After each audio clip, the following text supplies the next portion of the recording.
Beef কাবাব নরম আর juicy হওয়ার জন্য সিক্রেট একটা রেসিপি নিয়ে চলে আসছি আপনাদের সাথে। আর সেই সিক্রেট একটা উপকরণ দিয়ে কিন্তু জুসি আর একদম সফট কাবাব বানিয়ে নিতে পারবেন।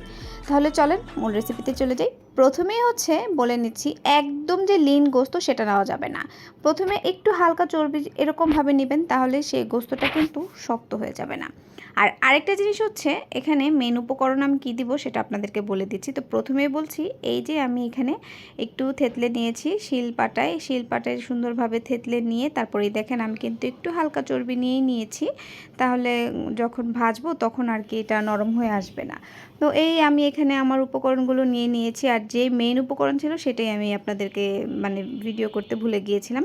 এখানে পেঁয়াজ, মরিচ, কাঁচামরিচ নিয়েছি দুটো, তারপর একটু জয়ফল জয়ত্রী নিয়েছি, কারণ আমি অল্প পরিমাণে বানিয়েছিলাম, আপনারা আপনাদের পরিমাণ অনুযায়ী বানিয়ে নেবেন। তারপর এখানে এই যে দেখেন পেঁপের যে বাটাটা, সেই পেঁপের বাটাটা দিতে ভুলে গেছিলাম। পেঁপে বাটাটা দিলে কিন্তু গোস্তটা বেশ নরম হয়।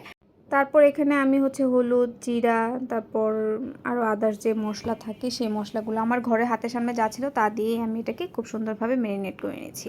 আর এখানে পেঁয়াজটা রস আর দই, যে কোনো একটা দিলেই হবে, তাতে কিন্তু খুব জুসি হবে। এখানে আমি দইটাও ব্যবহার করেছিলাম। তো এই দেখেন আমি কিন্তু একদম গোস্ত থেকে পানি চিপে চিপে ফেলে তারপরে সবগুলো উপকরণ যে মিক্স করেছিলাম সেগুলো আমি গোস্তের সাথে কিন্তু মিক্স করে প্রায় 1-1.5 ঘন্টার মতো রেখে দিব ম্যারিনেট হওয়ার জন্য। খুব সুন্দরভাবে যখন এই জিনিসটা ম্যারিনেট হয়ে আসবে তখনই একদম পুরোটা মশলা এই ভিতরে কিন্তু ঢুকবে। তো এখানে আমি যে মশলাগুলো মিক্স করেছিলাম, হলুদ, মরিচ, জিরার গুঁড়ো, ধনিয়া গুঁড়ো, তারপর ওই যে মশলাটা বাটলাম পেঁপে বাটা সহ, তো সবগুলো মিক্স করে সুন্দরভাবে এখানে একটু টক দই দিয়ে তারপর আমি এটাকে প্রায় 1.5 থেকে 2 ঘন্টার মতো ম্যারিনেট করে রেখেছিলাম। আপনারা যদি খুব তাড়াতাড়ি করতে চান তাহলে একটু ডিপ ফ্রিজে রেখে দিবেন, তাহলে হয়ে যাবে। আর আধা ঘন্টার মতো রাখলেই হবে। তা আমি এখানে এটা রাখার পর এই তো খুব সুন্দরভাবে ভেজে নিচ্ছি। আমি একটু বেশি তেল, একবারে পুরো যে তেল সেটাতে দিইনি, একটু বেশি তেল দিয়ে করতে চেয়েছিলাম কারণ আমার খুব তাড়াহুড়া ছিল। তো যাই হোক, এই তো আমি একদম কিন্তু এপাশ ওপাশ করে খুব সুন্দরভাবে ভেজে নিয়েছি, একদম উঠিয়েও নিয়েছি। মাশাআল্লাহ, এটা কিন্তু খেতে অসাধারণ হয়েছে। আমি কিন্তু ভাজার সাথে সাথে আমার বাচ্চারা, আমার হাজব্যান্ডটা, আমি উপর থেকে খাওয়া শুরু করছিলাম। পরে মনে হয়েছে হায় আল্লাহ, আমি না এটাকে আবার ছবি তুলবো, ভিডিও করব। তো পরবর্তীতে যে 4-5টা ছিল সেটা আর করিনি।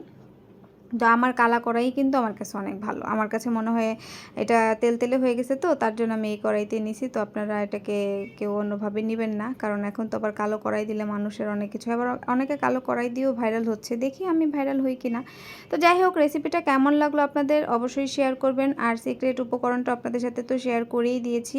আপনারা কে কীভাবে বানান সেটা কিন্তু অবশ্যই কমেন্ট করবেন। আর যদি আপনারা কেউ না বানিয়ে থাকেন তাহলে এভাবে ট্রাই করে দেখতে পারেন, এটা কিন্তু বেশ মজা হয়। তো আমার ভিডিওটা কিন্তু প্রায় শেষ পর্যায়ে চলে আসছে। আমি আপনাদের সাথে একটু দেখাচ্ছি আমার এই জিনিসটা কতটুক সফট হয়েছে আর কতটুক জুসি হয়েছে। আমি দুপুরে ভেজেছিলাম, প্রায় রাতেও এটা অনেক সুন্দর ছিল। তো এটা একটু ডেকোরেশন করার জন্য আর কি করেছি। এই তো একটু সুন্দরভাবে টুকটাক করলাম। আমি আপনাদের মতো তো সুন্দরভাবে করতে পারি না, যতটুকু পেরেছি ততটুকু করেছি আলহামদুলিল্লাহ।